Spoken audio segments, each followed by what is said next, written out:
Scientific American now says that Western science did not recognize the existence of two sexes until the late 18th century.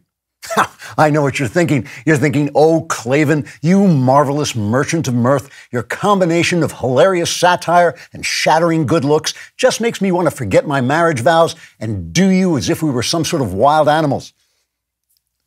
And okay, maybe only some of you are thinking that, but the point is, no, I'm not making this up. This claptrap was actually asserted in a series of tweets from Scientific American, which was once a respected magazine that explained the latest theories and discoveries for the improvement of its readers, and is now a pile of shiny pieces of paper covered with markings that resemble words but are actually meaningless symbols representing the images created by random electrical activity in brains that have been rendered fatally defective by a catastrophic collision with an American university. These meaningless symbols, when translated into something like English, say the following, quote, and I swear to heaven, this is a real quote, word for word, from Scientific American. Quote, before the late 18th century, Western science recognized only one sex, the male, and considered the female body an inferior version of it. The shift historians call the two-sex model served mainly to reinforce gender and racial divisions by tying social status to the body, unquote. Now, of course, this is not entirely fantastical, politically inspired falderall.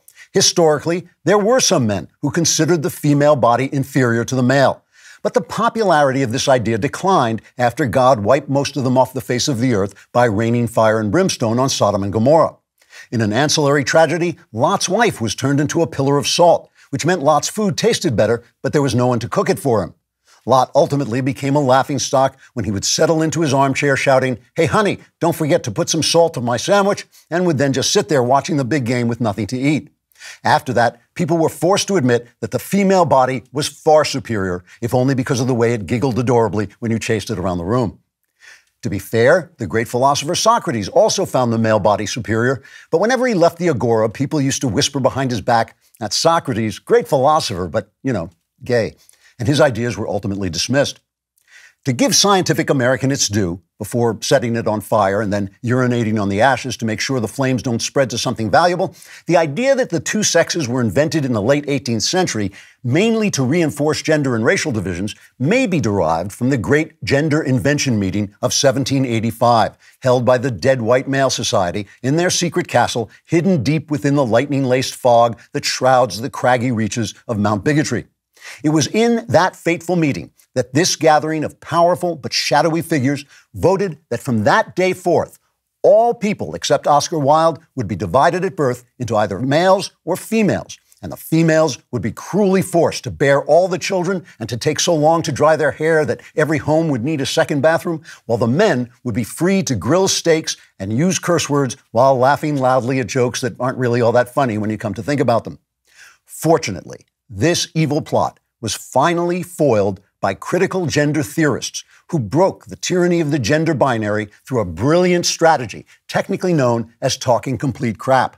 And today, young men and women are at last free to choose whatever gender they wish and to live full, rich, liberated lives from their birth right up to their suicide.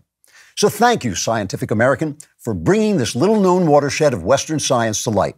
Your work will stand alongside the 1619 Project as one of the great landmarks in the history of human mendacity. Oh, and by the way, watch out for the fire and brimstone. And please pass the salt. Trigger warning, I'm Andrew Klavan, and this is The Andrew Klavan Show. I feel hunky-dunky, life is tickety-boo. Birds are winging, also singing hunky-dunky-doo. Ship-shape, tipsy-topsy, the world is zippity-zing. It's a wonderful day, hurrah, hooray! It makes me want to sing. Oh, hurrah, hooray! Oh, hooray, hurrah! All right, we are back laughing our way through the Second American Civil War. Mikhail Gorbachev has died, and I want to take a look back at the lies that we've been told about both him and Reagan, by both the left and the right, actually, and also One Man's Cosby, a personal reflection on a documentary about my childhood hero, a great American entertainer who, I believe, raped at least 60 women. please subscribe to this podcast. Wherever you get your podcast, please subscribe. It helps us so much. And give us a 5-star review, which really also helps us. Go on YouTube and press that little bell. I don't know what it does, but every time I've pressed it, something absolutely wonderful has happened. Like, just ringing in my ears and people whispering to me and telling me, kill, kill, kill. You'll see. It's really interesting. Also, leave a comment on this is the Andrew Klavan YouTube channel. This is my personal YouTube channel, Andrew Klavan YouTube channel. Leave a comment, and if the comment is hateful, nasty, cruel, really exclusionary, we will read it on the air because that's the way we roll. Mike says, call me crazy, but Klavan systematically killing off his listeners by throwing them into a pit of despair for 6 days every week seems like a flawed business model. I never thought of that. So it's actually kind of a good point. Listen, I want to tell you and thank you. This Strange Habit of Mine. You can see a model of its cover here. My new book, the sequel to When Christmas Comes: A Strange Habit of Mind, which is a Cameron Winter mystery, the second in the series. It's being published by Mysterious Press, which is a prestigious house, but a relatively small house.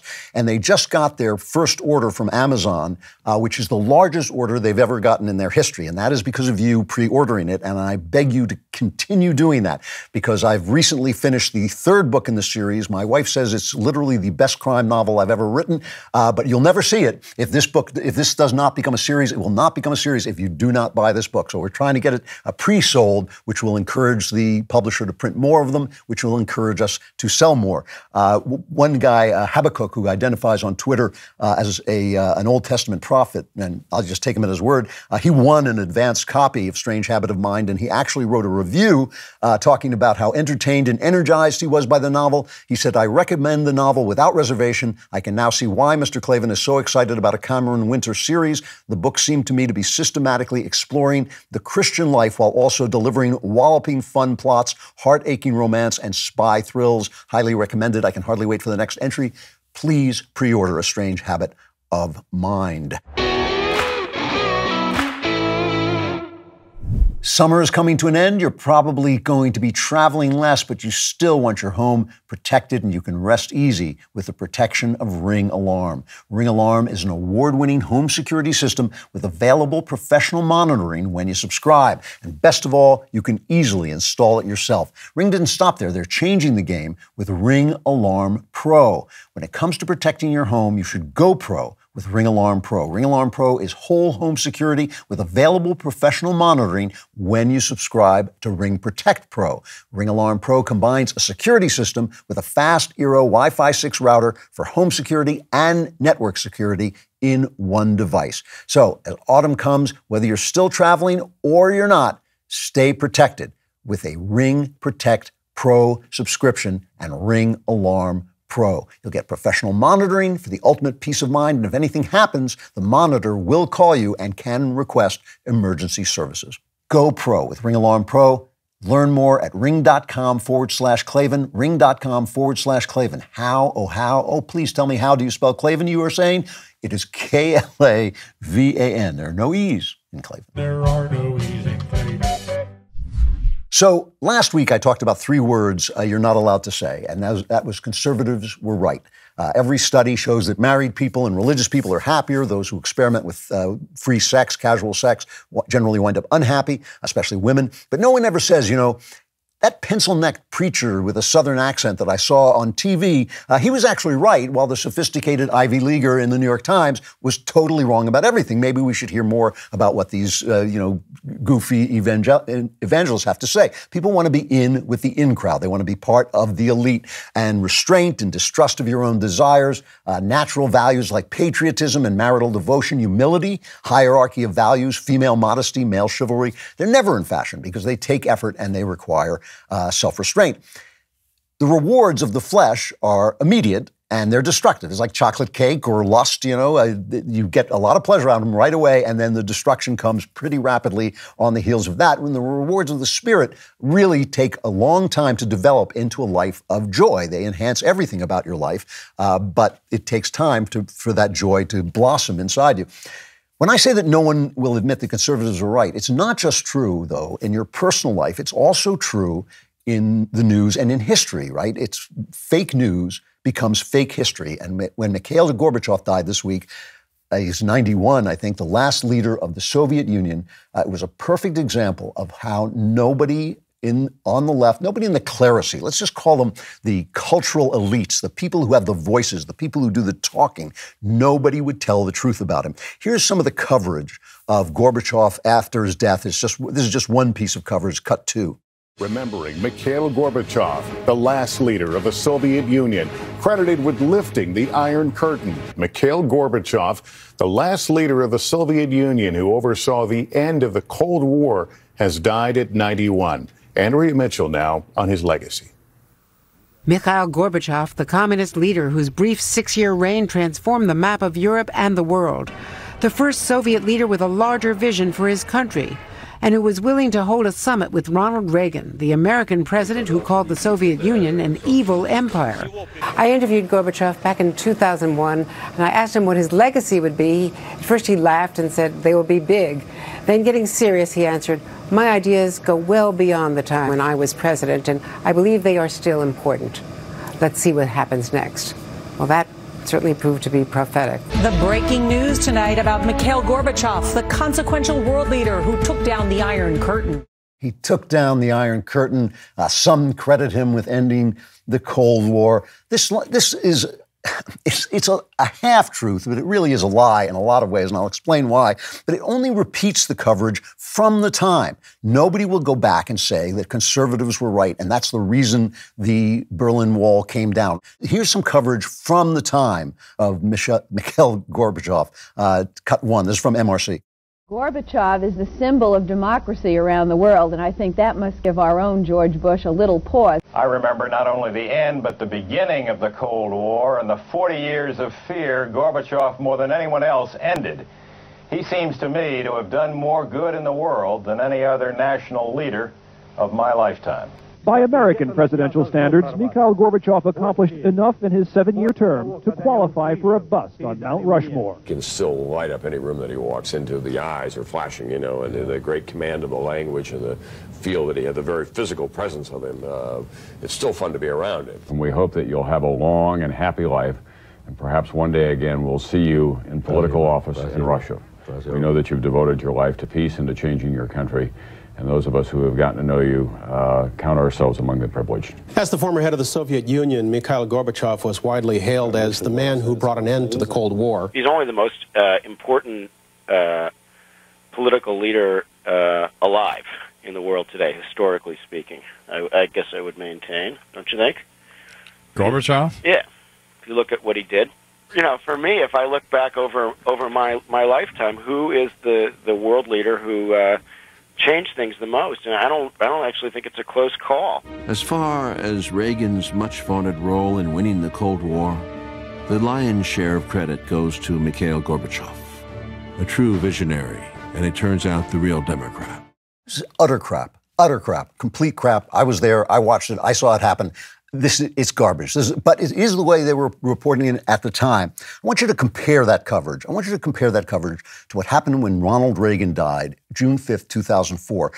The press was shocked. If you don't remember this, or you were too young at the time, the press was absolutely shocked by the outpouring of grief. I mean, all the times they tell us that America is grieving some, half-baked left-wing jerk who nobody liked. These people lined the streets for Reagan. People poured out. The grief was immense. This was the kind of coverage it got. At the end of his presidency, a great many people believed he'd made the wealthy wealthier and had not improved life, particularly for the middle class. Can you tell, Thelma, clearly this is unscientific, but if the crowds really look like America, are they ethnically diverse, African Americans, Hispanic Americans, or is it largely white? There were some fairly contentious issues, and he was a fairly controversial president. We've more or less overlooked much of that over the past week.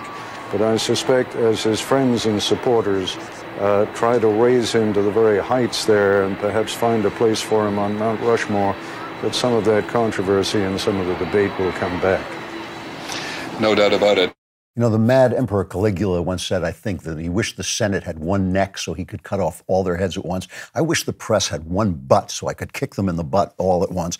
I'm not, and I'm not going to do a hit job on Gorbachev, and I'm not going to do a hagiography of Reagan. They were men, they had their faults and all those stuff, but those headlines are simply lies. If the simple truth is this.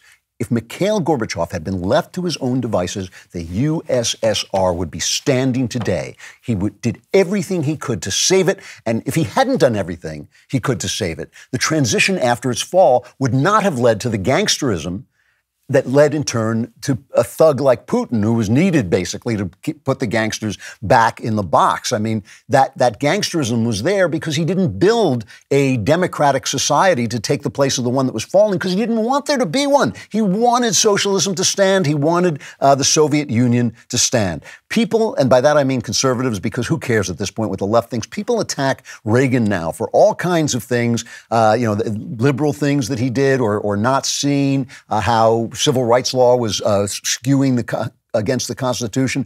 But his main task and his main purpose was to win the Cold War. That was the issue of the time. That was what conservatives were caring about at the time. And no one else thought it could be done. People have totally rewritten this. He was the one guy who said, we are going to win the Cold War. His own Secretary of State, George Shultz, said to him, what do you mean? It was like, what do you mean? And Reagan said, I mean, they lose, we win. Nobody else had that vision. Gorbachev certainly didn't have that vision. It was Reagan who forced Gorbachev into a position where the USSR unraveled. Any honest shorthand of history would say that Reagan won the Cold War, that it was, if you're just talking shorthand, obviously all kinds of things played into it, but Reagan won the Cold War with Maggie Thatcher and Pope John Paul II, now St. John Paul II, as formidable allies who did their part. The Soviet Union was a slave state. It was a slave state. At least 20 million people were murdered. The Gulag system crushed dissent. You can read all about it in Alexander Solzhenitsyn.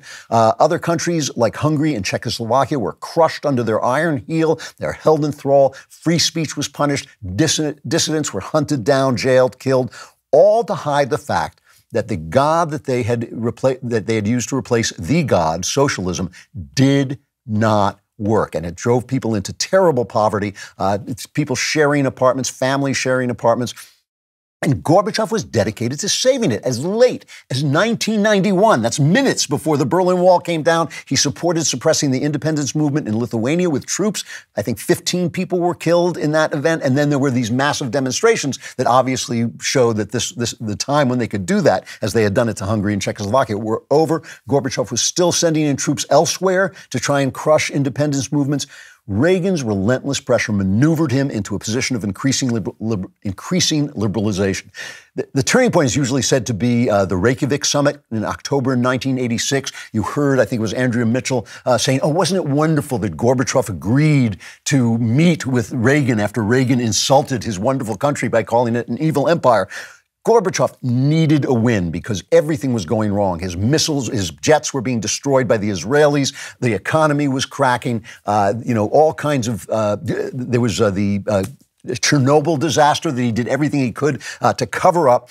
And they had this meeting, and biased, self-obsessed little reporters like Dan Rather were asking him questions like, Reagan questions like, Gorby is so young and energetic. How are you going to keep him from eating you and us for lunch? That was a question that Dan Rather actually asked. And when Gorbachev showed up at Reykjavik for the meeting, it was freezing cold, and he wore a big overcoat and a hat and everything like that. And he got out of the car, and Reagan came prancing down the stairs in a jacket. He didn't wear a coat, and escorted him up the stairs to show that he was young and vigorous. It was really good, smart negotiating. And look, I'm not saying it was bad that Gorbachev showed up. It was good that Gorbachev showed up. It was good that he talked, that they talked together. And a lot of people basically found out that Reagan and Gorbachev could get along. The people, their entourages could get along. And that was a good human thing. That really did change history.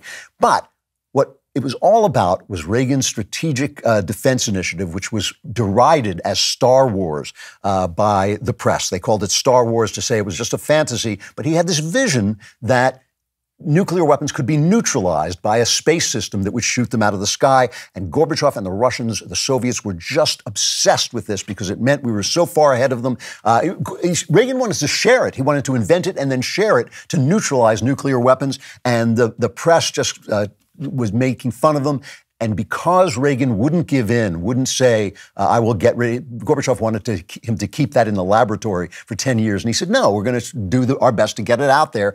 And that's why the Reykjavik talks collapsed. And what the New York Times said, Reykjavik now blocks the way to useful arms limitations with grand illusions about space-based defenses in a world without nuclear weapons. Mr. Reagan seems so possessed by the remote possibility of rendering nuclear weapons impotent and obsolete that he ignores Moscow's offer to cut its nuclear forces in half now. In other words, he let go of a great opportunity to defend this crazy Star Wars thing, but because the Soviets then thought he's going to keep Star Wars, we've got to keep spending to keep up with them, that's what started to drive the economy further and further into the dumpster where people started to rebel. And as things got worse, Gorbachev did respond by, loosening the laws, by letting people talk more. There was glasnost. People were allowed to criticize the Soviets, which they hadn't been allowed to do before. And all of that sort of unraveled under him as he tried to keep it together. And that's why there was no democratic structure under the falling Soviet Union. Even Bush, the vice president, the first George Bush, he didn't want to see the Soviet Union fall because guys like that, regime guys, deep state guys, they always want things to stay as they are. Only Reagan had the vision. It is only Reagan who had the vision to see that this thing was going to fall. And the bottom line, that's the bottom line. Without Reagan, the Soviet Union doesn't fall. With only Gorbachev, the Soviet Union With only Gorbachev, the Soviet Union doesn't fall. The man who won the Cold War and brought down the Iron Curtain was Reagan. The conservatives were right. And the fact that the press and historians and the elite, the clerisy, have put so much energy to covering up that fact, to telling the people who loved Reagan so much. He won by such a landslide, telling the people who loved him so much that he was a bad guy, that he was a minor guy, that he hurt the poor, which was another lie. Just completely alienated huge segments of the country. It was basically the elites slapping the normal people in the face and saying, your leader sucks, your country sucks, you did nothing. It was the evil empire that actually disassembled itself. Crap. It was crap. Conservatives were right. The three banned words, conservatives were right. So they keep changing the meaning of the word recession, but you know when prices are going up and the economy is going down. Food and gas prices are higher than ever, and that's why I'm grateful for my favorite meat delivery service, Good Ranchers. While grocery store meat prices continue to rise, Good Ranchers has your back. Their inflation-proof model locks in your price the day you subscribe for the life of your subscription. Plus, you can pause your subscription for up to 90 days or cancel anytime you want, but you won't want to. Imagine if car companies did this. Like, what if you bought your 2020 Ford at 1990s prices? That's what Good Ranchers does for its customers. So go to goodranchers.com/Klavan, use code Klavan at checkout. You'll get $30 off and free shipping. You can subscribe to lock in your price and recession-proof your meals for life. That's goodranchers.com/Klavan and use code Klavan at checkout. Good Ranchers is American meat delivered. And I know what you're saying. You're saying, wow, what a great deal. If only I knew how to spell Klavan. It is Klavan.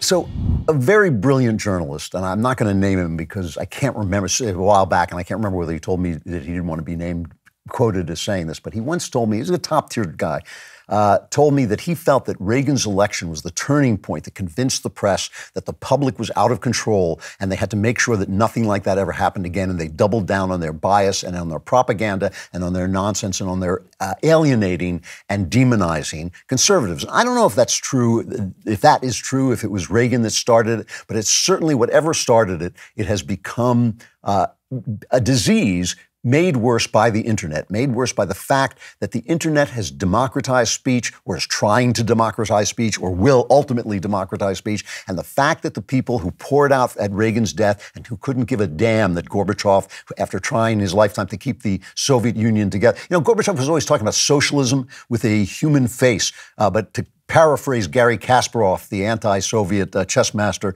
he said Frankenstein has a human face, but he's still a monster. And so it was really the fact that the press has been, through the history of that time to this, has been telling conservatives that they were wrong about things that they were right about. And that has just gotten worse and worse and worse. And when we say the country is divided today, I don't actually think it's divided between Democrats and Republicans. I think 70% of Democrats and Republicans, real people, could get along. If they were in a room together, if they talked to one another, they would find they shared a lot of interests. But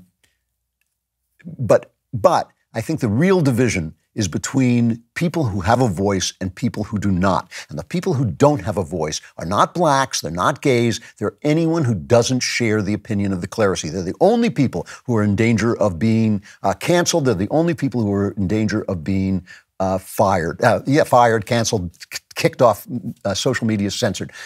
You know, you can have all kinds of problems with Donald Trump. I've said it before, and I keep getting attacked for it, but it's true. Donald Trump is a hugely flawed character, did wonderful things, but as I said on Backstage the other night, he was a godsend, but God sends some pretty interesting characters when he wants to. He's not being attacked, and he hasn't been attacked for his flaws. He's been attacked because he's not part of the cultural regime. He is a piece of grit in the machinery of growing government and growing leftism. They never say they're wrong. They only say we're devils, and he's the devil because he won't sign on.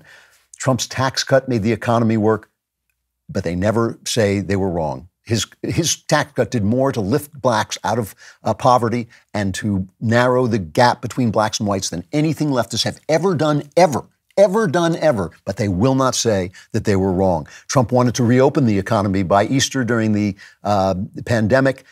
They won't say they were wrong to rail about him and basically bully him into not doing it.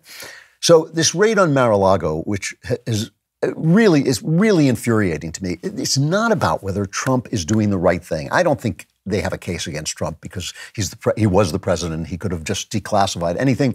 However, let's not pretend that Trump does things right and dots every I and crosses every T. That's not it. But the FBI just overstepped in terms of how they treated Hillary Clinton, right? If you're going to treat one half of the country one way, you got to treat the other half of the country the same way if you're going to be a fair Department of Justice. That's why they call it justice. It's supposed to deal justly with the people. So the FBI is now running this leak war. They're releasing pictures of the documents spread out over the Mar-a-Lago, kept clumsily around. They're saying, they're showing that they have top secret marks on them and all this stuff. And I'm not going to say that Trump is blameless because I don't know. I don't know what laws he violated or not. We haven't figured that out yet. And we know he sometimes behaved badly. That means, according to the Democrats' values, James Comey should be brought back to lecture Trump on television and then let him off the hook. This is what he did with Hillary Clinton. It's cut 16. From the group of 30,000 emails returned to the State Department in 2014, 110 emails in 52 email chains have been determined by the owning agency to contain classified information at the time they were sent or received. 8 of those chains contained information that was top secret at the time they were sent. Although there is evidence of potential violations of the statutes regarding the handling of classified information, our judgment is that no reasonable prosecutor would bring such a case. So why he was making that judgment instead of the Attorney General, I don't know. But still, he said basically we judge intent, and if you don't have a criminal intent, you haven't committed a crime. Nobody can claim that Trump, what was he going to do with these papers? He probably didn't even know what he had, knowing him. And it's just an absurdity. And so you're demonizing half the country. What do you think the result is going to be? What do you think is going to happen? What exactly is the plan here? This is what really bothers me. I mean, Trump says, well, you should get what they call a master to come in and look at the evidence and take an unjaundiced, subjective view at all the evidence and how the FBI behaved. And the New York Times, the guardian of our rights, the newspaper, the guardian of the people against the power, says, well, that would just delay, it's just a delaying tactic. And you think, it's the rule of law. It's his absolute right to do it. And the DOJ is saying, no, we'll take care of it. We'll see if we acted badly. Great thinking. The FBI, we can always trust the FBI and the DOJ to police itself, right? And I mean, that's been the New York Times attitude all these years when, the FBI bugged Martin Luther King. They said, well, you just figure out if it's right to bug him. I mean, it's only with Trump. It's only with people who are outside of the regime of the clerisy. And that means you and me. So now Lindsey Graham comes out. This is unbelievable. He's on Fox's media show, and he comes out and he says this. Most Republicans, including me, believes when it comes to Trump, there is no law. It's all about getting him. There's a double standard when it comes to Trump. What happened with Hunter Biden is that the FBI weighed in to make sure a story didn't break for the 2020 election. We now have whistleblowers at the FBI telling Senator Grassley that they were told to slow down and back off Hunter Biden. And I'll say this. If there's a prosecution of Donald Trump for mishandling classified information after the Clinton debacle, which you presided over and did a hell of a good job, there'll be riots in the streets. Okay, now that's a stupid thing to say for a senator, but you can understand, after a while you make people angry enough, they're going to make a flub. So now President Unity, Mr. Unity comes back and he says, we've got to be unified here. We really need everyone to pull together and stop talking like that. It's cut 9. We are the United States of America. And when we are united, there is not a single thing we cannot do. Not a single thing. I mean it. So, folks, let's remember who in God's name we are. I really mean it. What our values are. What we believe. We the people. That's how our Constitution starts, the Declaration. We the people. It's who we are. And by the way, no one expects politics to be a patty cake. It sometimes gets mean as hell. But the idea you turn on a television and see senior senators and congressmen saying, if such and such happens, there'll be blood in the street. Where the hell are we? Where the hell are we? Because here's another guy who just says basically half the country are dangerous. This is cut 8. I respect conservative Republicans. I don't respect these MAGA Republicans. The MAGA Republicans don't just threaten our personal rights and economic security. They're a threat to our very democracy. They refuse to accept the will of the people. MAGA Republicans don't have a clue about the power of women. Trump and the extreme MAGA Republicans have made their choice to go backwards, full of anger, violence, hate, and division. But we've chosen a different path. Forward. So the MAGA Republicans are about 90% of the Republican Party, right? So Mr. Unity, President Unity, is now telling us that we are basically extremists who are a danger to the Republic. And here's what he thinks is going to happen to us, is cut 13. Right now, you can't go out and buy an automatic weapon. You can't go out and buy a cannon. And for those brave right-wing Americans who say it's all about keeping America's independent and safe, if you want to fight against the country, you need an F-15. You need something a little more than a gun. No, I'm not joking. Think about this. Think about the rationale that's used to provide this. And who are they shooting at? Shooting at these guys behind me. Jeez. So, listen, if we need F-15s, I guess that's what I got to register my F-15 now. He's talking about civil war. They're starting this. They mean this to happen. They want this kind of division because they know if we're fighting with each other, we're not paying attention to them, And the press says, when Lindsey Graham says what he said, and I agree, it was a stupid thing to say for a senator to say it, but it's only as stupid, it's only half as stupid as what Biden is saying. And the press is like, oh, Biden is coming out fighting. He's supposed to be making a speech later today where he's going to talk about the MAGAs and how extreme and how dangerous we are. And he says he's going to bomb it. My suggestion, really, if we want to settle this, is we put Biden and Graham in a room together and let them slug the hell out of each other, and we can sit down and have a cup of coffee and figure out what we're going to do with the rest of the country. See, once you demonize people, all bets are off. That's the whole thing. And once you do that, when they react to the way they're being treated, when you say, well, we're going to raid your president, but we're going to let our president off the hook, they're just going to get angry, and finally they're going to do something stupid like storm the Capitol, which is a stupid thing to do, and then they're going to demonize that without ever mentioning that they called for violence. They called for violence with George Floyd. They overlooked the violence. They lied about the violence. They celebrated the violence with George Floyd. They've put up statues of this creepy little drug addict criminal who was killed, I'll admit, by a piece of sloppy policing, but it had nothing to do with his race. His never been a shred of evidence that George Floyd killing had anything to do with his race. You know, once you say that, then anything is possible. You know, there's this clip by Sam Harris, which I haven't played. I've been meaning to play it.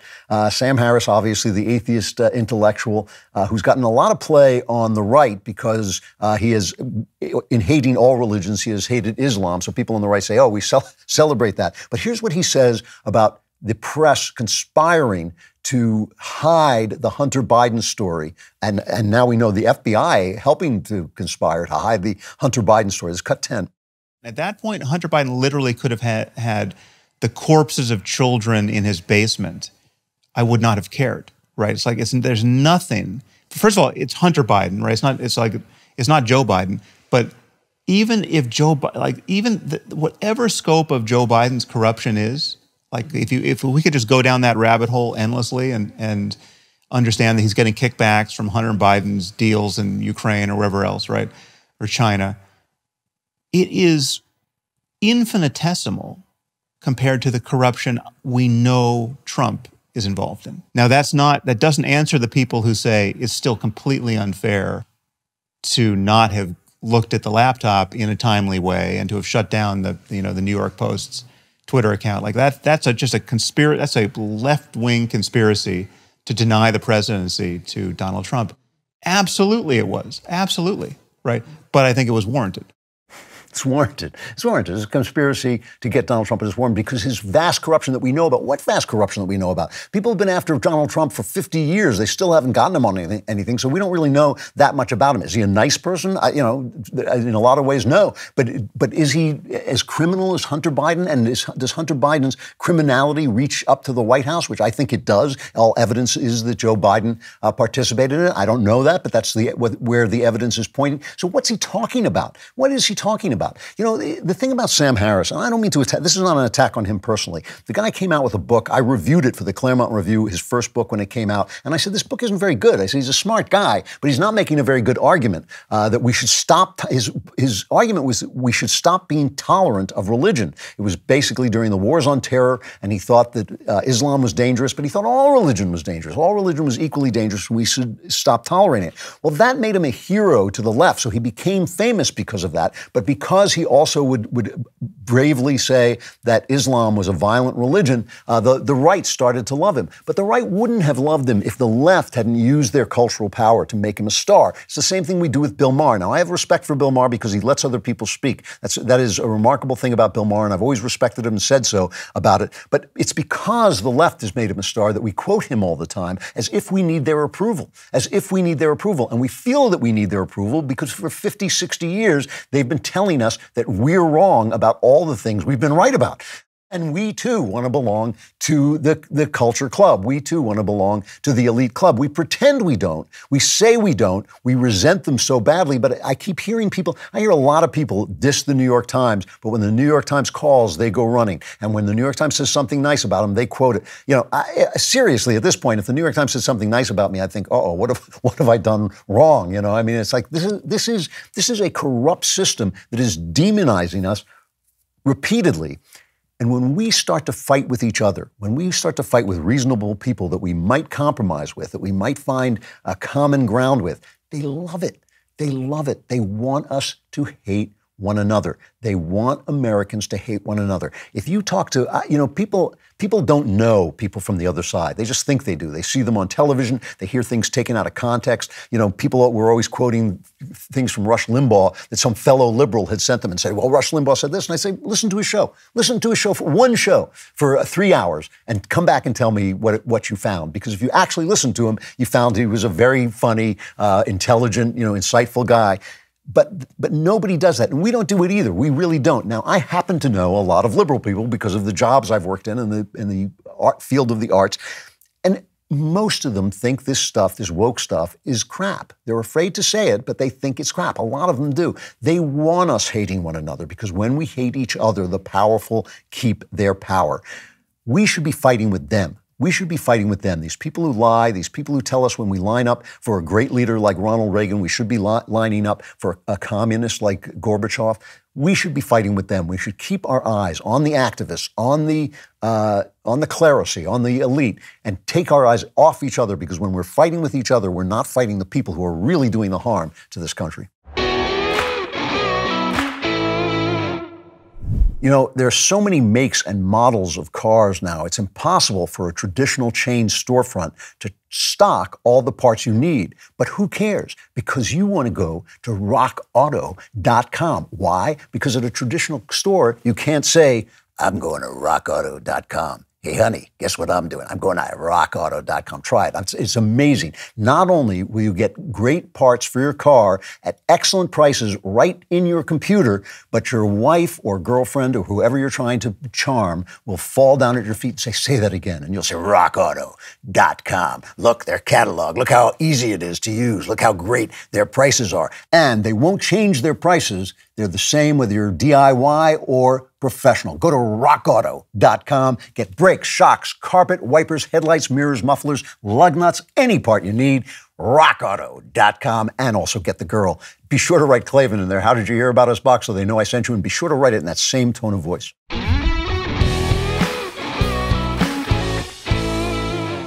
Okay, there's something we were talking about on backstage the other night. Ben and I were talking about, and I had already planned to talk about it on the show. And this is going to make some people a little angry. But before you write me angry letters, I want you to think about it. I want you to think about what I'm actually saying. There's a question now about whether the red wave that we were hoping for, this landslide for Republicans in the midterms, is going to happen or not. So I contacted my friend Henry Olsen, and I've had him on the show, and people get angry because he doesn't always say things that they want to hear, because he is completely governed by the numbers. His integrity about this, I've read him for years, and his integrity on this is just undeniable, and he's right more often than anybody else. Everybody's wrong sometimes, nobody knows the future, but Henry is right more often than anybody else. So I said to him, what do you think? Is the red wave receding? And he wrote, this is what he wrote to me. He says, it's clear that Democrats are now energized. This is primarily why Biden's job approval has risen by nearly 5 points in a month. He remains, however, 1 point below the job approval rating on the day of the November 2021 elections that saw a big GOP win. State polls have tended to overstate Democrat strength in recent years, especially in the Midwest and Florida. The more important number to look at is the level of support for the Democrat candidates. In almost every case, it remains below 50%. Most, 70 to 80% of undecided voters disapprove of Biden. The biggest number of undecided voters are among those who only somewhat disapprove of him. Historically, these voters oppose the president's party and its candidates by 20 to 38 points. The polls do not show that now, in part because of the high undecided share. This is the battleground. Red wave looks less likely than I thought in June. I'd still be surprised if the GOP holds under 230 House seats after the election, and I think 240 is still reasonable, which is a hefty majority. He says, I give the GOP a 55% chance of a Senate majority, which is all good news coming from Henry, because he's just a lot more accurate than anybody else.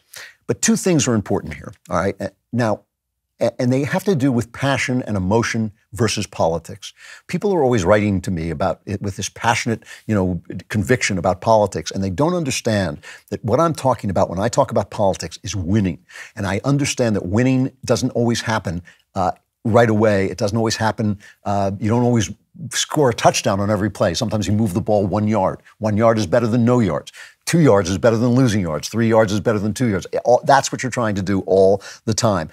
On the air, with a microphone, it's great to pound your fist and say, my principles, and it's got to be exactly this, and no, we can't give an inch, and we have to be just as mean as that.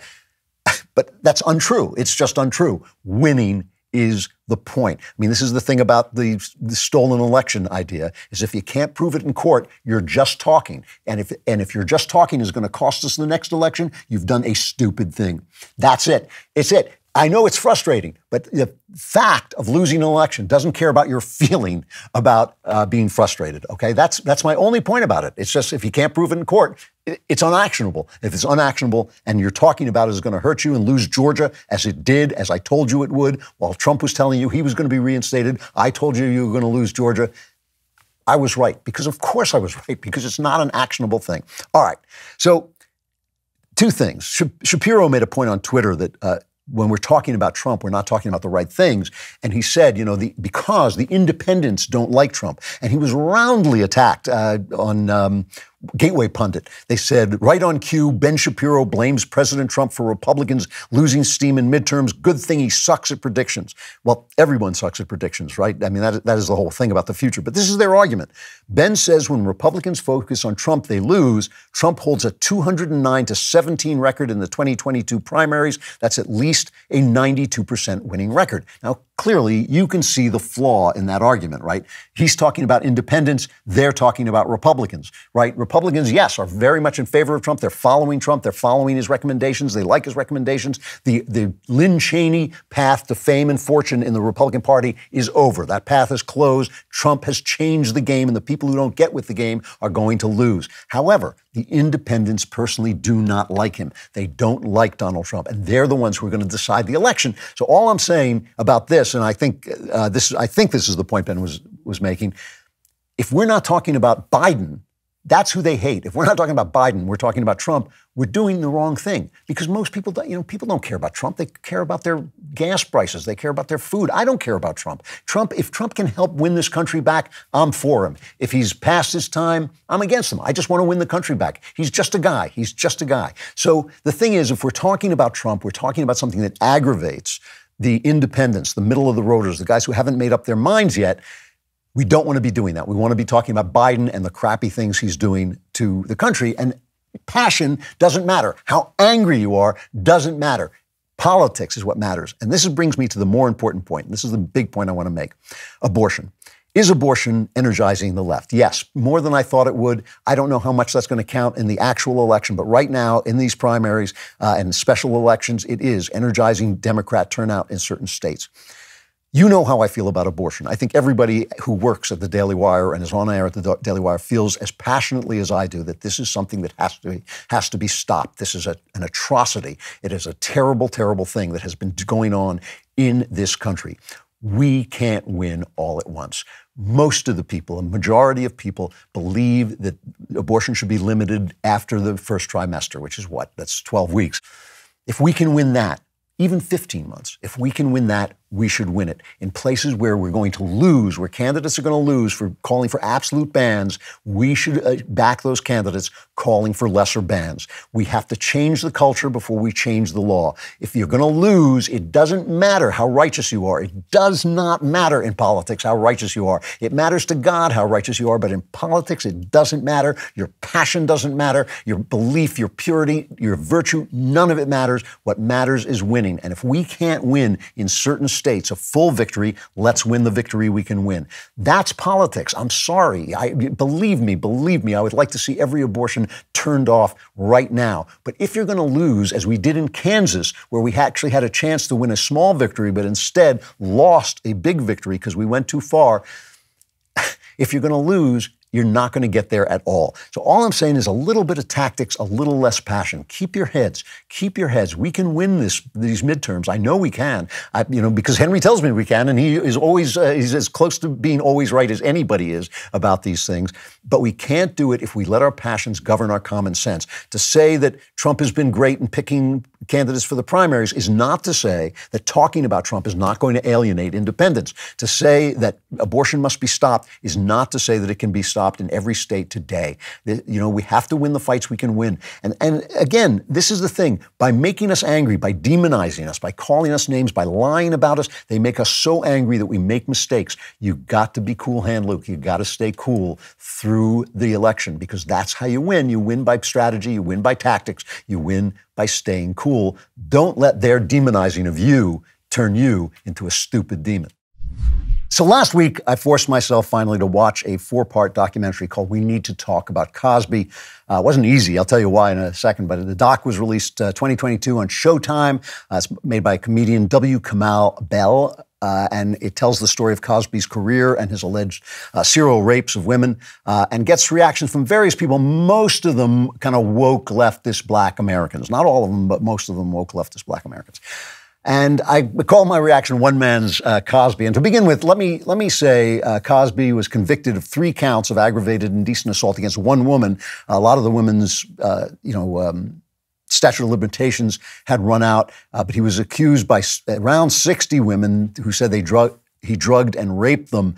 He was released from prison after 3 years of a 3 to 10 year sentence on what you might call a legitimate technicality. The court found that statements Cosby had made, self-incriminating statements he'd made under the promise of immunity, were unfairly used to convict him because he'd been given immunity. And that is unfair, but obviously it doesn't mean that he didn't commit the crimes, right? It's just an unfair, it's a true technicality. It's something they should have done, but it still doesn't mean he didn't commit the crimes. Now, I just want to state my belief at the outset that I believe he committed these crimes. They were horrible crimes. The descriptions in the documentary made my eyes bleed. And if I'm right and he did these things, then what it means is one of the most important and most brilliant and consequential American entertainers of the last certainly of the 20th century, was an absolute villain. And that's what I want to talk about. And the reason it was hard for me to watch is because this guy, between the ages of 10 and 13, I worshiped this guy. This guy was my hero, and I kind of think he appealed to me.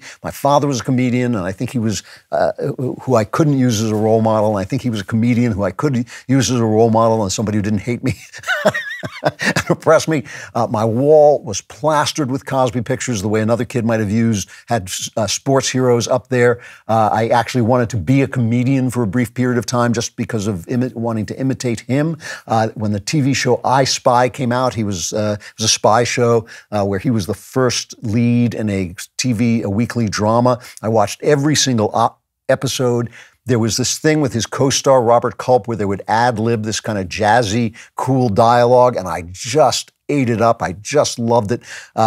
Culp wrote one of the episodes. He wrote all of the best episodes, I think, but one called Home to Judgment, I thought was the greatest television show. And I remember, I'm a little kid. My father was in show business, and he helped me meet Cosby when he was filming the opening to his first special. I shook his hand and I was awestruck, obviously, and he got me in through his contacts to see them filming a scene of I Spy, which was then obviously my favorite show. I got to see Cosby perform at least twice. It may have been 3 times. I just worshiped the guy. When I got to be 13, around that age, I discovered Girls and I moved on, and Cosby's whole second career as America's dad, The Cosby Show, meant absolutely nothing to me. I was happy my childhood hero was doing well, but I didn't really, care what he was doing. I wasn't interested in that part of his career.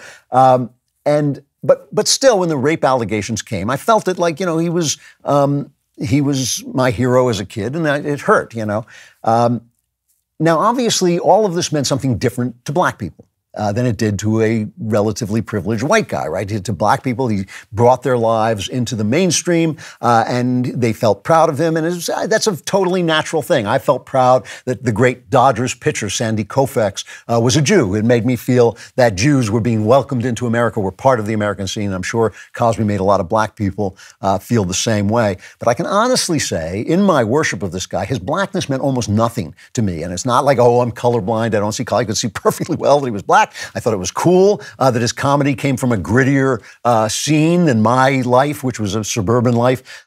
And I thought it was cool that blacks were moving up in the world. It made me proud of Cosby. It made me proud of America. I still think it's a wonderful thing about America, but it was just one more group of people to me. It was like Irish, Italians, Jews, now blacks. And so I understand there are differences, but still, that's the way I looked at it.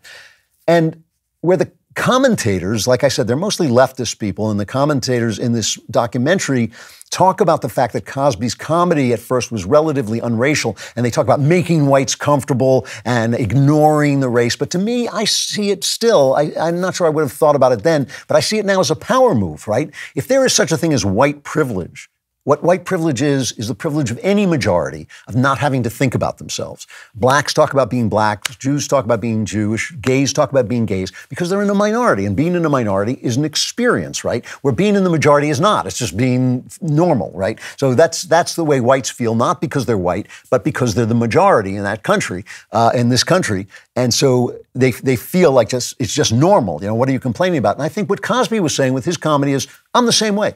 I'm normal. I'm just an American. I'm just a guy. Yes, I'm black. Yes, it's part of who I am, but that's not what I'm going to be talking about. And I think it was a power move. It was claiming that privilege for himself. Who was it? Jack Benny, famous Jewish comedian back in the old days of vaudeville and all this. He was a Jewish comedian who used classic Jewish cliches, like he was cheap. He played the violin. He had classic kind of Jewish cliches, but he never mentioned that they were Jewish. He was just Jack Benny. And I think Cosby did the same kind of thing. So when these sex allegations started to come out, my first reaction was kind of it wasn't to defend him in any way, but it was to sort of feel sorry for him because he knocked women out a lot of times and then raped them. And I thought, what kind of compulsion is that? I thought I'd had every sexual fantasy there was. I didn't think I'd left any out. But yeah, that doesn't even seem interesting to me. It just seemed like a sort of weird addiction that you had to do this to women. But that's still putting your kind of feelings into Cosby's camp because he was my hero and I didn't want to actually think about it. But then when I listened to some of these descriptions, here's one of them. Let me play one description of what he did to a woman that really just made me very upset. He kept ignoring me, and then he started getting this irritated look on his face because I was distracting him. And then he finally started getting so annoyed, and I could just see his face changing, this anger coming over, and he stood up and he came walking towards me, and I got panicky and I stood up and then lost my balance and grabbed onto him. And the next thing I knew, I was on my knees in front of the sofa, and, well, he orally raped me. And then he stood me up and bent me over and did me doggy style and split. And as he's going out the door, I said, how are we getting out of here? And how are we getting home?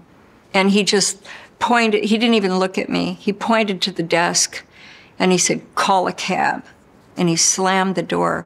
All right, so that's evil, right? That's evil. Here's a woman in late middle age, if not in an older age, and this happened to her when she was young and very attractive woman, and she's still choking up over it. Of course she is. She's been brutally abused by this guy who had all the power in the world, all the fame, all the money.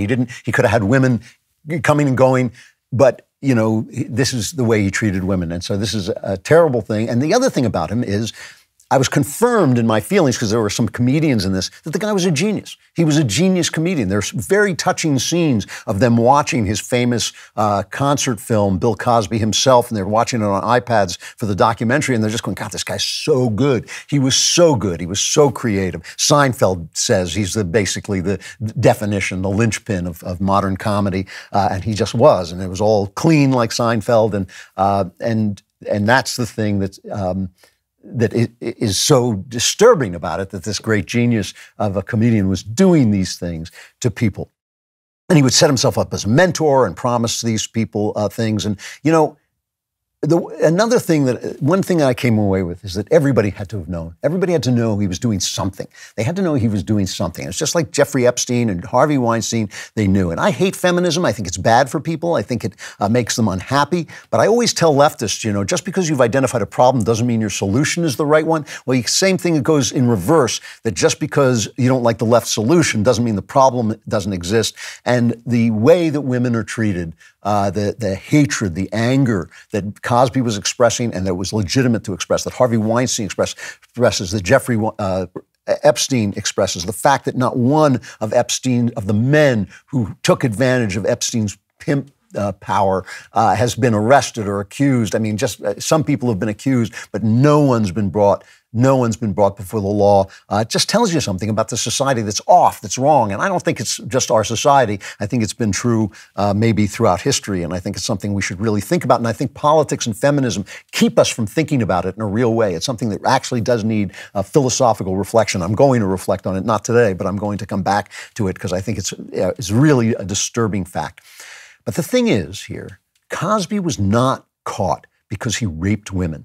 The fact of these women's accusations were in the wind. They were out there, and none of them touched him, and nobody picked them up until Cosby left the regime, the clerisy regime, and started to talk about the responsibility of black people for taking care of themselves, started to rave about how, they had to take responsibility for themselves. They had to learn to speak English. They had to stop calling their children weird names like Lahasha and Lahana. They had to stop, started getting married and give these kids homes and all this. And the reaction to that on this show was exemplified, the reaction of the left and the media in general. Here's this clip.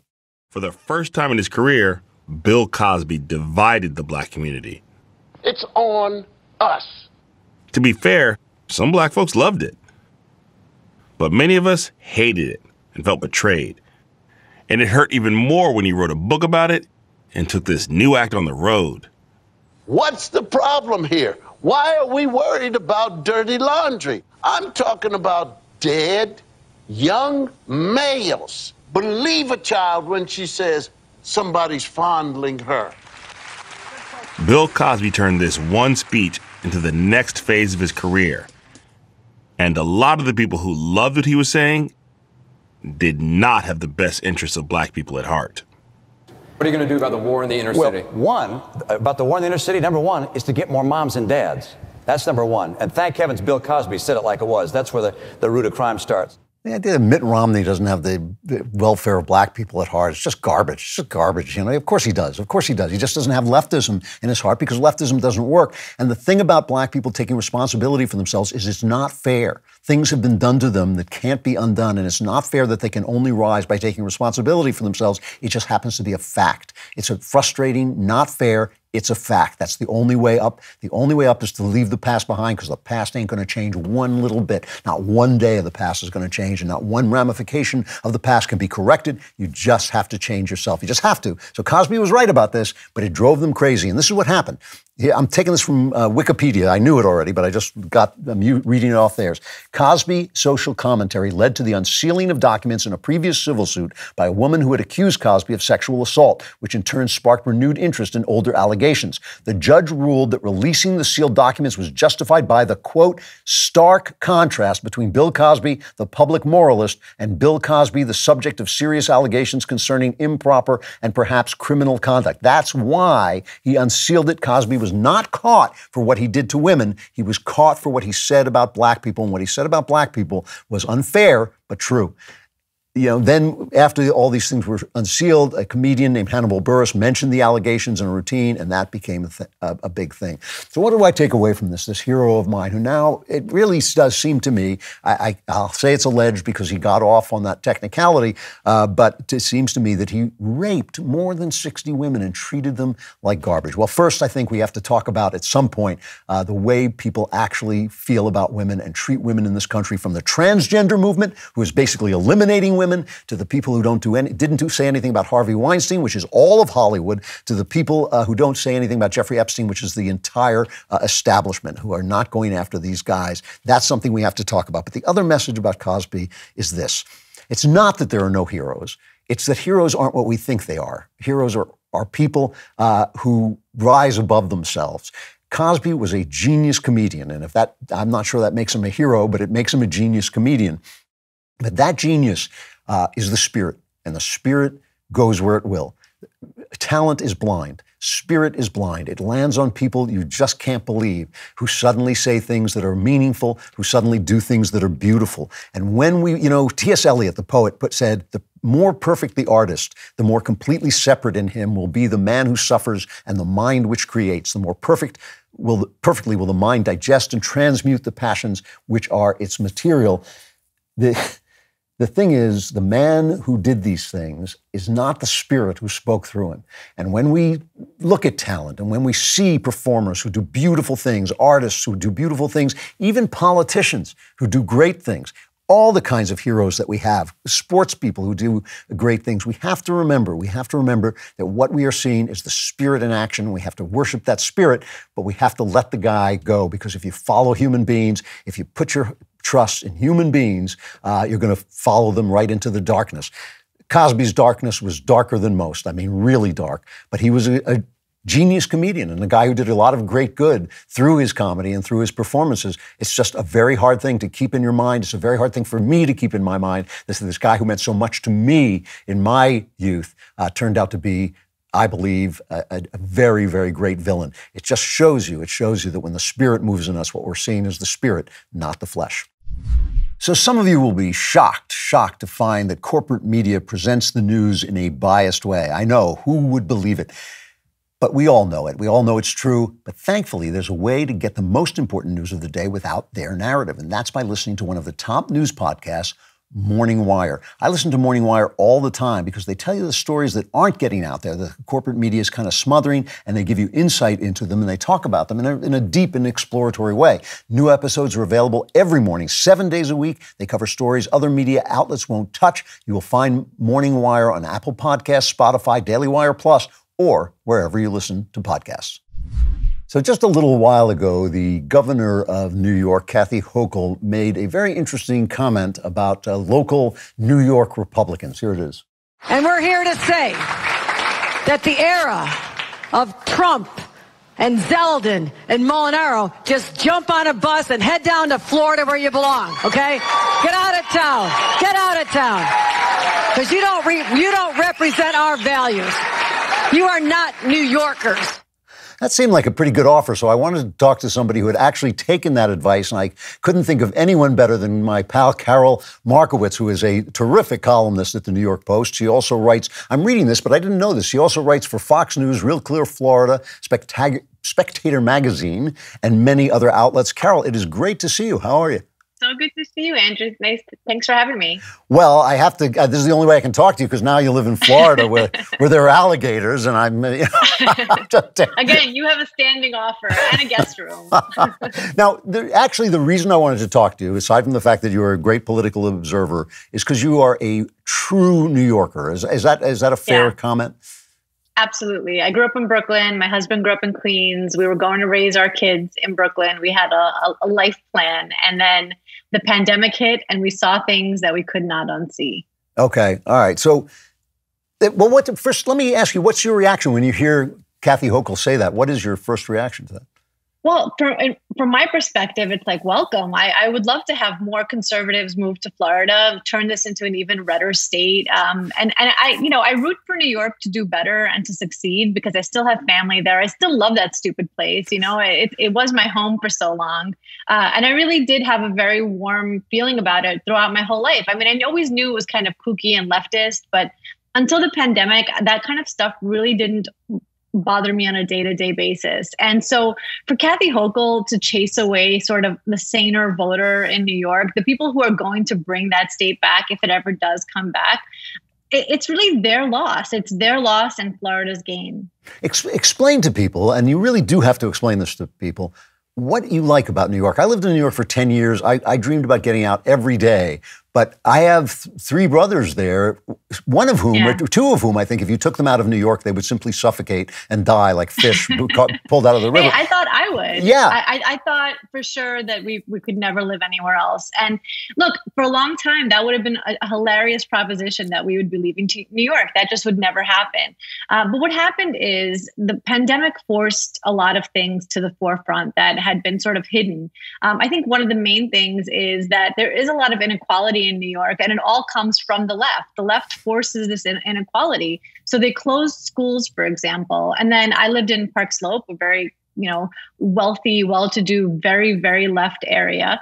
And they all got their kids private tutors or pods, or they sent them to private school, or they went to live at their beach house and sent them to public school there. And none of them spoke up for the kids that they knew must have been suffering with these school closures. And so stuff like that, I could no longer just not care that everybody was a crazy leftist around me. It was having a direct impact, not just on my family, because look, I can get my kid a tutor, I can get them a pod, but it wasn't about that. It was about their silence, for all the people that couldn't, and I couldn't live with that anymore. And so, what I loved about New York is it was a crazy, free, amazing place to grow up. Even when the crime was high, even when things were bad, we were all kind of in it together. And the pandemic really showed that that was not the New York anymore. We were absolutely not in it together. People were calling police on their neighbors for having too many people over at their house. I saw insanity. I mean, I saw really people screaming at children for not being masked, outdoors, obviously, and so much craziness that I like you just couldn't come back from it. You know, one of your best lines, I thought, during that period, I lived in New York. I was there during the worst period New York had ever seen, the 70s and the 80s, the late 70s and the 80s. And I was there during the blackout and the riots and all this stuff.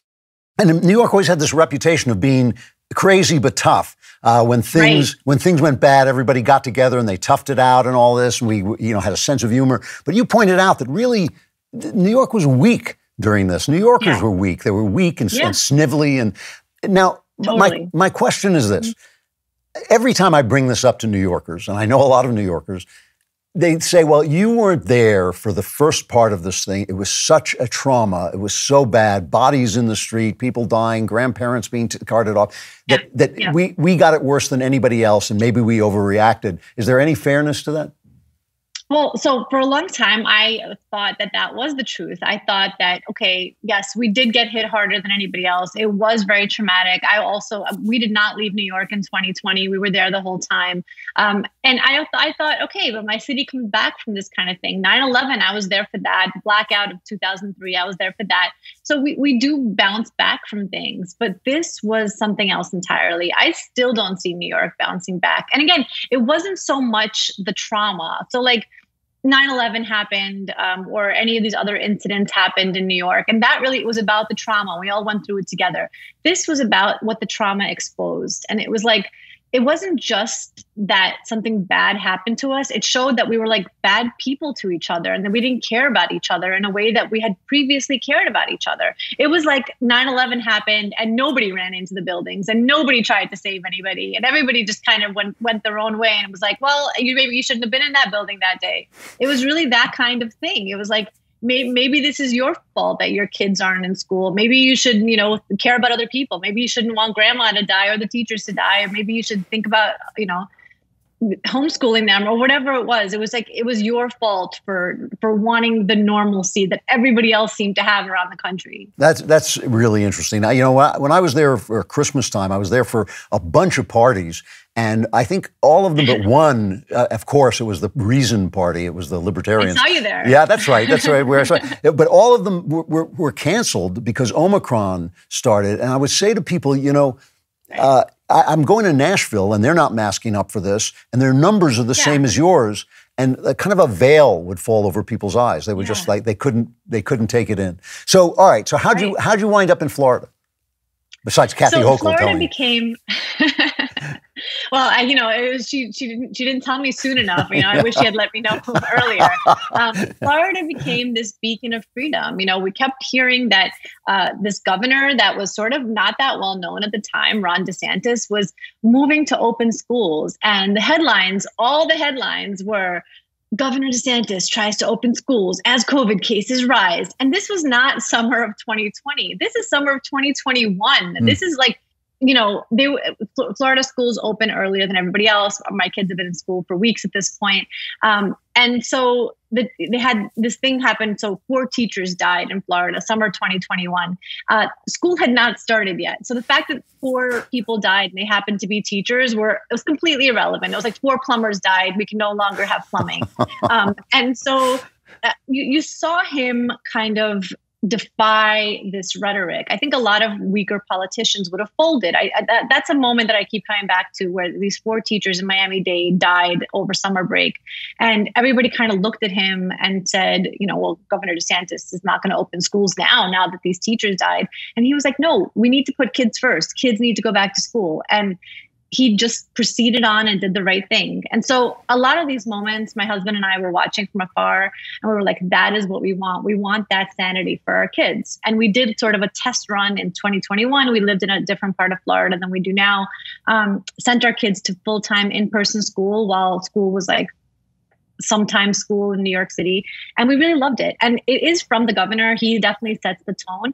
But Floridians just bring an aura of normalcy to raising children that I hadn't seen in New York in a very, very long time. It didn't matter if you were on the left or the right. You weren't wearing a mask outside. You weren't forcing kids to mask in school. And you were surely arguing that all schools should be open.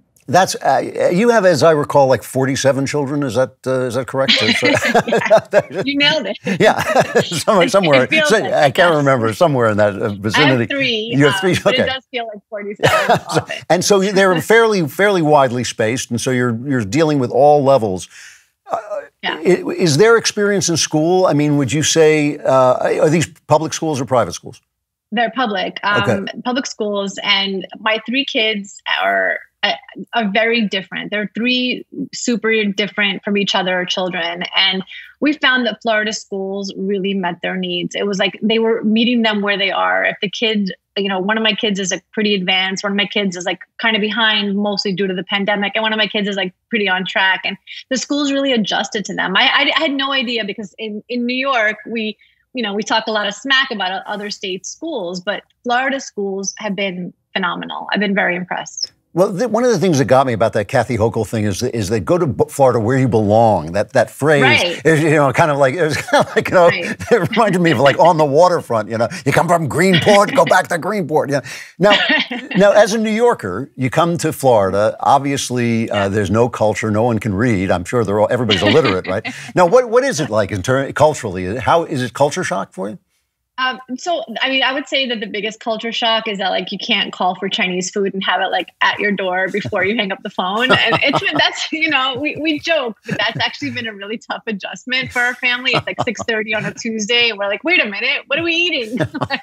And now we have to wait an hour. But no, it's. I think Florida is in such a great moment right now. It's really flourishing. There's so many people, the constant flow of people coming through and staying and moving. I have people reaching out to me all the time and saying to me, like, where should I move in Florida? And I'm like, I really don't know. I only know like 3 places. So I recommend the same 3. Sorry to those 3 towns, because that's all I got. But it's having a moment, and I hope that moment lasts a while. But even if it doesn't, our family is very happy and settled and normal here, and it's fantastic. Do you think you'll ever go back? I mean, is there anything that New York could do that would make you go back? So it's funny, because my husband and I, our plan was always to raise our kids in Brooklyn and retire to Manhattan. So like, I don't say never. Maybe, when I'm retired and we move back to Manhattan or something, I can't say never. And I don't want somebody to find me in 50 years and be like, you said never. But not for my children's, like, until I will commit to not until they go to college, if ever. And wow. I find that, Florida also turns out 1 or 2 people have retired here in their lives. So maybe we'll stay. So you're finding it livable. I mean, you find I'm loving it. And I'm not making fun, because I just know you're a dyed-in-the-wool New Yorker, and it's a big. I really was. I miss my family, and that's about it. I maybe like spicy Asian food. Really, those 2 things, and that's it.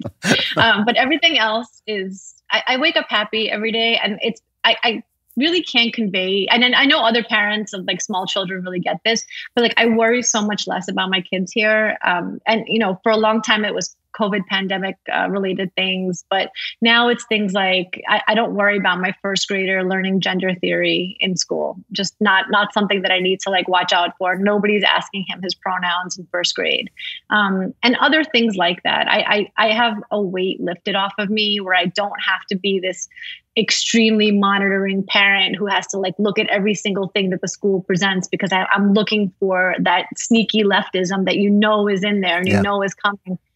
It's a giant weight lifted off me. I sleep a lot better. So talk about the governor. Is he popular there? I mean, I can see they're just like gearing up to rip him to pieces every single day.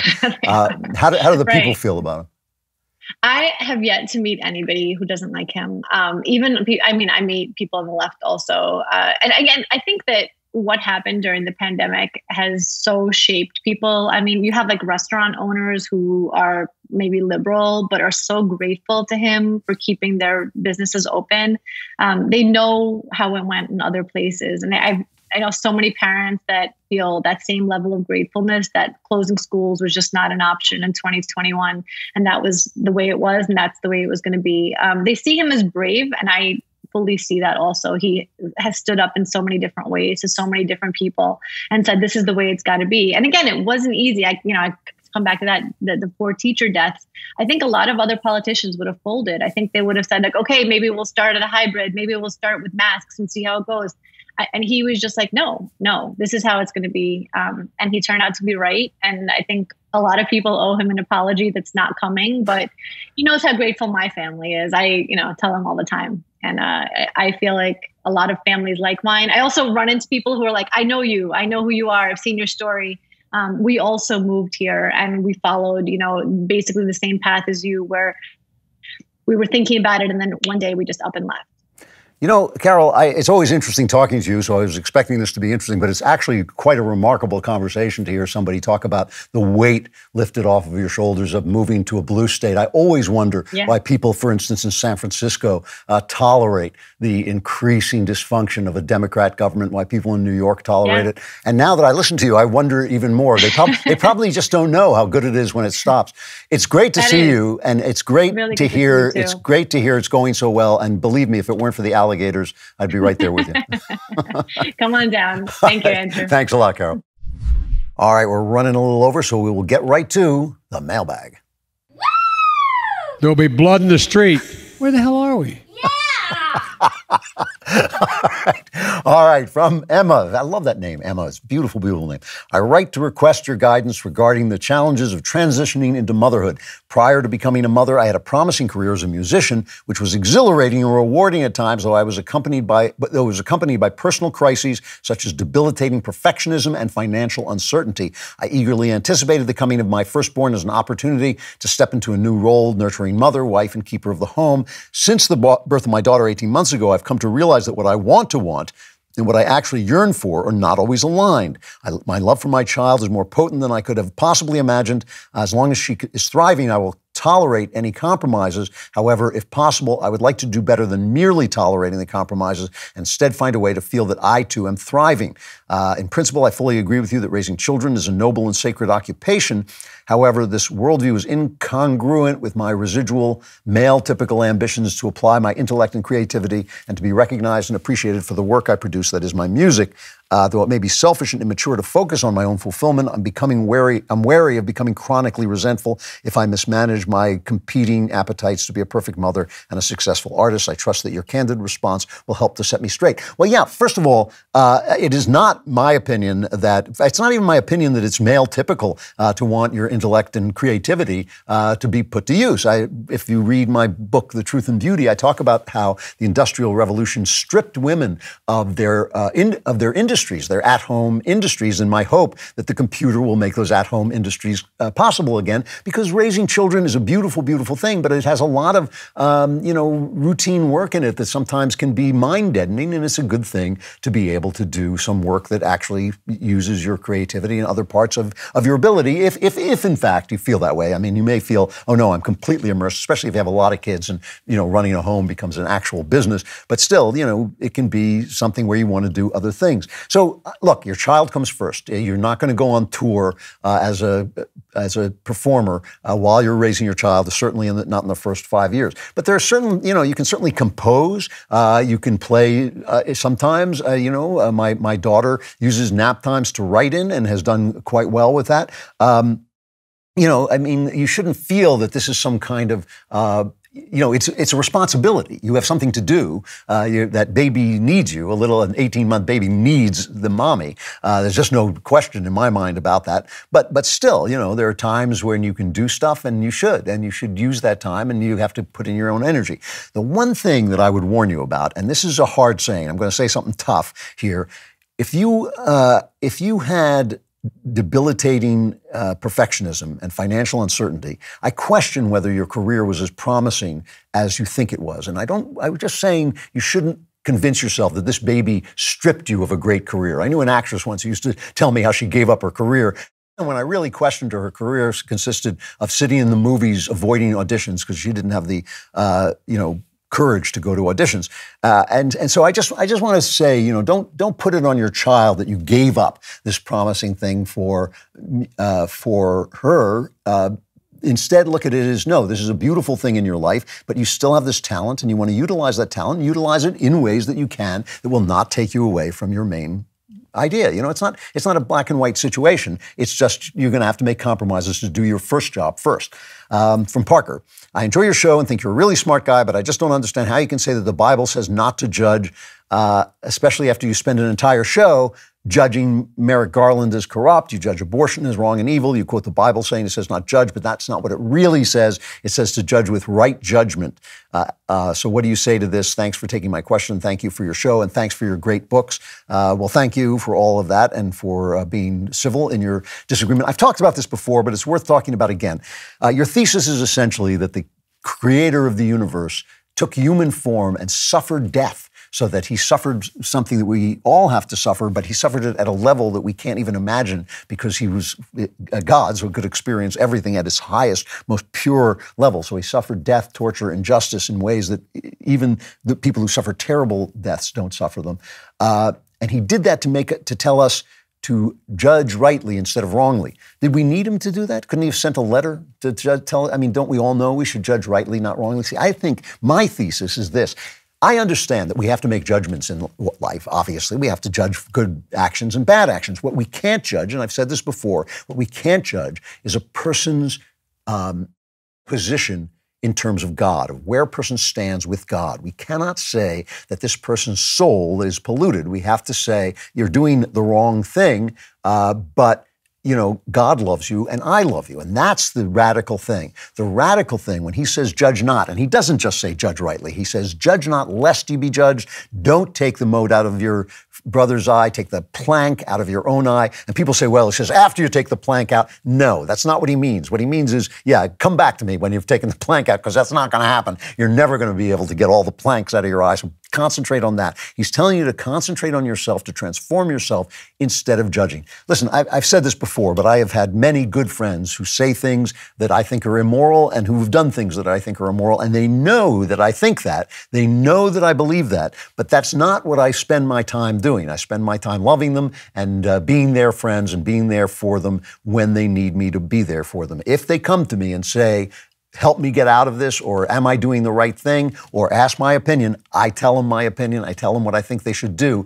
But if they don't, all I can give them is my love. That's the thing. I take them as they are. I take them where I find them, because I believe that's what God does. What I think Jesus wants us to do is see the world through God's eyes, because then we will see that it is good. It was created good. When we give up the knowledge of good and evil, and we see the truth of God's creation, and we see that it is good even in its fallenness, even in its brokenness, then we begin to have the joy. We have what Jesus said he was going to give us, which is the joy that is in him will be in us. And I have had that experience. I have it every day. I understand that this is what, I understand that that's why he was saying that stuff. To say to judge rightly, well, of course we want to judge rightly. And of course we have to judge actions in the world. But that's not, I think, what this massive act of dying for us was about. I think it was about something far, far more radical than that. I'm running late. I got to stop there. That means that if you're not a subscriber, the Klavanless Week is here. You're a goner. However, if you are a subscriber, you still got a few minutes left